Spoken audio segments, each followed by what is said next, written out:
തിരുമിറ്റക്കോട് കറുകപ്പുത്തൂരിൽ നിർത്തിയിട്ട കാർ ദുരൂഹ സാഹചര്യത്തിൽ കത്തിനശിച്ചു.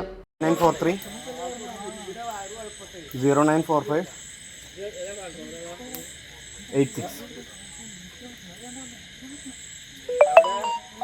86 8943 0945 86.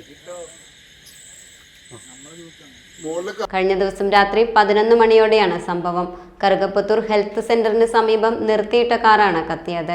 എറണാകുളം സ്വദേശി താജുദ്ദീന്റെ വാഹനമാണ്. ഇയാളുടെ ഭാര്യ തിരുമിറ്റക്കോട് പ്രാഥമിക ആരോഗ്യ കേന്ദ്രത്തിലെ ജീവനക്കാരിയാണ്. കുടുംബ പ്രശ്നത്തെ തുടർന്ന് താജുദ്ദീൻ തന്നെയാണ് വാഹനം കത്തിച്ചതെന്നാണ് വിവരം. പട്ടാമ്പിയിൽ നിന്ന് ഫയർഫോഴ്സ് സ്ഥലത്തെത്തി തീ നിയന്ത്രണ വിധേയമാക്കി. സംഭവത്തെക്കുറിച്ച് ചാലിശ്ശേരി പോലീസ് അന്വേഷണം ആരംഭിച്ചു.